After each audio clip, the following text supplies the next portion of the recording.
Hello students, myself Dr. Nisha Jain, physiology of reproduction. ये chapter हम लोग कर रहे हैं और हम लोग already part 1, part 2 and part 3 इसका फिनिश कर चुके हैं। आज हम लोग पार्ट 4 इसका स्टार्ट करने जा रहे हैं। आपका पेपर 2 फिजियोलॉजी एंड बायोकेमिस्ट्री का चैप्टर फिजियोलॉजी ऑफ रिप्रोडक्शन का पार्ट 4। हम already hormonal control of male reproduction, hormonal control of female reproduction, estrus cycle, menstrual cycle, uterine cycle and implantation. आज हम करेंगे parturition, lactation and menopause. What is menopause? Menopause, it occurs around at the age of 50 years. It is where menstrual cycle become less regular and will eventually cease. जब menstrual cycle कम irregular हो जाती है तब इसका मतलब around 50 के आसपास, तो इसका मतलब आपका menopause stage आने वाली है। पेरी मेनोपॉज के अंदर मेनिस्ट्रस इरेगुलरिटीज जो होती हैं उसके अंदर अंदर इमोशनल एंड फिजिकल चेंजेस भी आते हैं। और मेनोपॉज इसलिए होता है क्योंकि ओवेरियन साइकिल जो है वो फेल हो जाती है और ओवेरियन के अंदर जो गोनाडोट्रोपिन्स होते हैं वो फॉलिकल्स उनको रिस्पॉन्ड करना बंद कर देते हैं क्योंकि फॉलिकल्स वहां से डिसअपियर हो जाते हैं। After menopause there is usually a small amount of estrogen is the plasma. Menopause के बाद प्लाज्मा के अंदर एस्ट्रोजन का लेवल जो होता है वो बहुत कम हो जाता है। The breast and the genital organs gradually atrophy to a large degree. Estrogen is needed for bone growth, with little estrogen bone mass decreases. क्योंकि बोन ग्रोथ के लिए एस्ट्रोजन जरूरी होता है और मेनोपॉज के बाद एस्ट्रोजन कम हो जाता है, इसलिए ऑस्टियोपोरोसिस की प्रॉब्लम ज्यादातर फीमेल्स के अंदर आ जाती है। और विमेन के अंदर she experiences hot flashes, and there is an increase in the incidence of cardiovascular diseases and coronary artery diseases. Menopause के बाद फीमेल के अंदर कार्डियोवैस्कुलर डिजीजेस और कोरोनरी आर्टरी डिजीजेस के भी इंसिडेंसेस बहुत ज्यादा बढ़ जाते हैं। अगर फीमेल को एस्ट्रोजन दिया जाए, एस्ट्रोजन सप्लीमेंट दिया जाए, तो it increases the risk of uterine cancer and breast cancer. और endometrial cancer can be treated with progesterone, but breast cancer cannot be treated. Drugs called selective estrogen receptor modulator, जिसको हम बोलते हैं SERM, are being used as a hormone replacer. They activate estrogen receptor in certain tissues. SERMs acts as an estrogen antagonist, therefore it could be used to treat osteoporosis, heart attack and Alzheimer's disease. अगर हम बात करें symptoms क्या होते हैं menopause के, तो हम कह सकते हैं loss of ovarian source of oestrogen, thinning of the vaginal epithelium, decrease vaginal secretions, decreased breast mass, accelerated bone loss, vascular instability, that is hot flashes, and emotional lability. Next we have is parturition. What is parturition? Parturition means childbirth. It is also known as labor.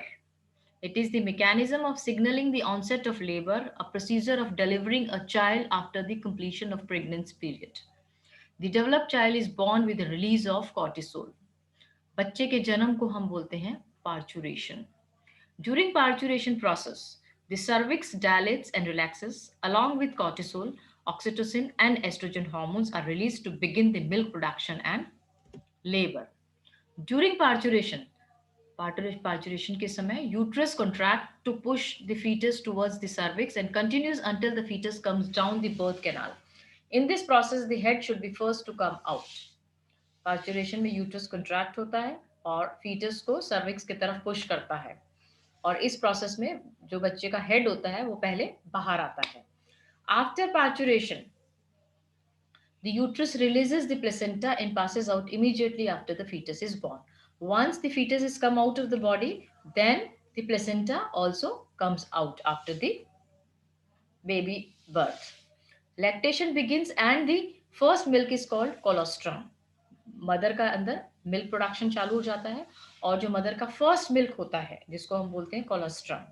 This milk contains antibodies which is required for a newborn baby to protect it against infectious diseases and other allergies.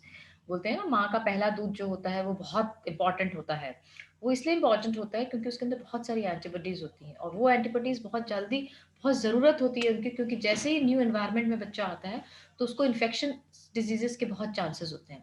तो उससे protect करने के लिए अगर mother immediately उसको अपना milk पिलाती है तो उसके अंदर एंटीबॉडी इंट्रोड्यूस हो जाते हैं.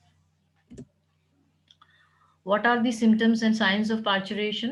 Bloated abdomen, mucus discharge, feeling relentlessness, labor and contractions, fully swollen vulva and relaxed pelvic ligaments, development of mammary glands along with milk secretions.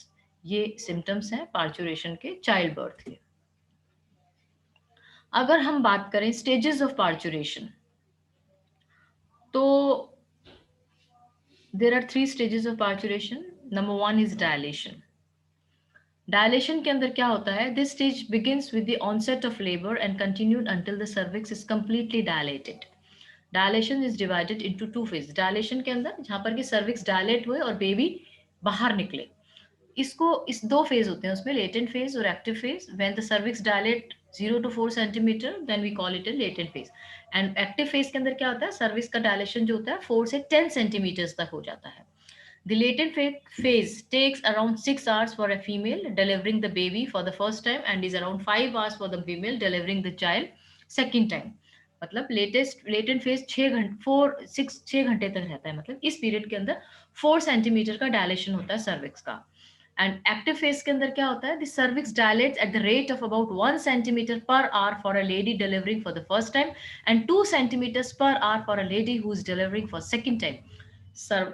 Active phase के अंदर 10 सेंटीमीटर्स का डायलेशन होता है और हर 1 घंटे के अंदर 1 सेंटीमीटर डायलेट होता है वो. तो अगर हम 5-6 सेंटीमीटर डायलेट होता है तो इसके अंदर भी 6 आवर्स का समय लग जाता है. सेकेंड जो फेज होता है पार्चुरेशन का वो होता है expulsion. This stage starts at full dilation and continues until birth. This stage is also divided into 2 phase, passive phase and active phase. Passive phase में क्या होता है? In this phase the babies head starts moving out of the vagina. Passive phase के अंदर जो उसका head है baby का वो वेजाइना से बाहर आना चालू होता है. और एक्टिव फेज में क्या होता है? Mother contracts the abdominal muscles along with the uterine contractions. This stage ends with the child birth and the umbilical cord is clamped. Mother के जो मूवमेंट होते हैं एब्डोमिनल मसल्स के और यूटेराइन कॉन्ट्रैक्शंस के स्टार्ट हो जाते हैं और वो बेबी को एकदम पुश करके बाहर निकाल देती है. इसको हम बोलते हैं एक्टिव फेज. और इसके साथ साथ ही अम्बिलिकल कॉर्ड आती है जिसको क्लैम्प किया जाता है, कट किया जाता है. थर्ड स्टेज होती है placental. In this stage the placenta is removed and contractions of the uterus decrease simultaneously. इसके अंदर प्लेसेंटा भी बाहर आ जाता है, अदरवाइज उसको रिमूव किया जाता है. Placenta, what is placenta? You must be knowing. एक बैग है जिसके अंदर चाइल्ड का डेवलपमेंट होता है. What are the hormones involved in the parturition? Parturition के अंदर चाइल्ड बर्थ में वो कौन कौन से इंपॉर्टेंट हॉर्मोन्स हैं जो इसमें प्रोसेस में हेल्प करते हैं? Estrogen, this plays a major role in uterine contraction. Oxytocin, it helps in the uterine contraction during parturition and the release of milk during breastfeeding. Relaxin, it relaxes the pelvic ligaments and widens the cervix. Cervix को wide करने के लिए. Prostaglandin, it is synthesized within the amnion and chorion and facilitates cervix ripening, changing the membrane structures and contraction of the myometrium. This is the first, second, and third stage of the parturition. This is the amnion is ruptured and the head is coming towards the cervix. This head is come out. The fetus is expelled from the uterus. And third, the placenta. Now the placenta is expelling out along with the umbilical cord. Placenta along with the umbilical cord is expelled out. So these are the 3 stages: first stage, second stage, and third stage of the parturition, child birth. Now the last topic of this chapter, that is lactation. Lactation is the process of milk secretion from the mammary glands of a female after childbirth. Childbirth के बाद जब माँ के breast से milk का secretion होता है तो इसको हम बोलते हैं lactation. That is secretion of milk from the mammary glands of the mother. Child birth के बाद ही होता है हमेशा ये. अगर हम फिजियोलॉजी ऑफ लैक्टेशन की बात करें तो it is divided into 4 phases. Preparation of the breast, that is mammogenesis, synthesis and secretion of breast alveoli, lactogenesis, ejection of milk, galactokinesis, maintenance of lactation, galactopoiesis. ये इसकी 4 स्टेजेस होती हैं lactation की. Mammogenesis, lactogenesis, galactokinesis and galactopoiesis.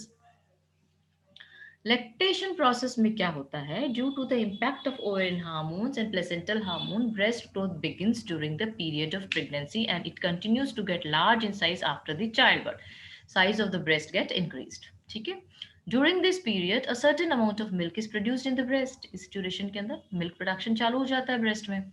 The milk secretion increases only after the baby's birth. लेकिन production चालू हो जाता है, लेकिन ये सिक्रीशन इंक्रीज कब होता है, when the delivery after babies birth.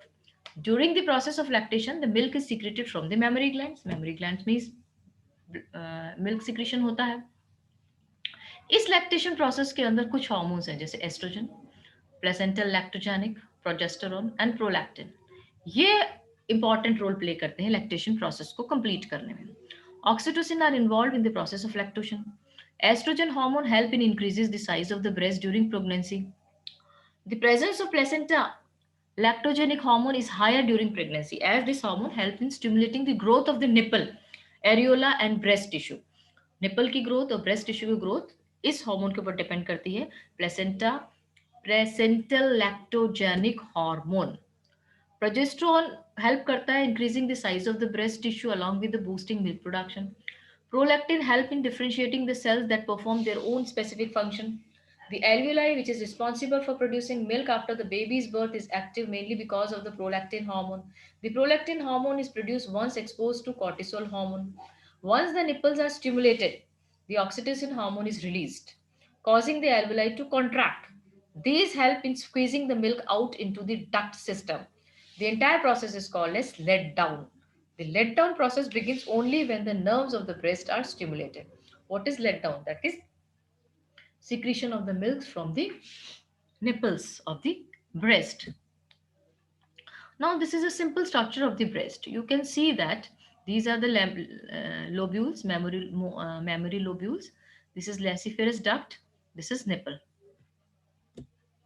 These are the change in the structure of breast. You can see this is a breast of a non-pregnant woman. This is a breast of a pregnant woman, and this is a breast of the women who has given birth to a child. Lactation. Now you can see these are full, alveoli are full of milk and the size of the breast has increased too much. Now sometimes a one line question comes, what is colostrum? Colostrum is the milk secreted during the first 3 days after delivery. It is yellow and thick and contains more antibodies and cells and high amounts of vitamin A, D, E and K. Cholesterol colostrum एक milk है जो कि mother का first milk कहलाता है. ये milk first 3 days after delivery निकलता है. येलो कलर का होता है, थिक होता है और इसके अंदर बहुत मात्रा में, प्रचुर मात्रा के अंदर एंटीबॉडीज सेल्स होते हैं और हाई अमाउंट इसके अंदर विटामिन होते हैं, vitamin A, D, E and K. So this is all about physiology of reproduction. Although it was a very long chapter and we have covered this chapter in 4 parts, but we have covered almost each and every aspect of this chapter. So I stop here and thank you very much once again. We'll meet with some new chapter. Thanks.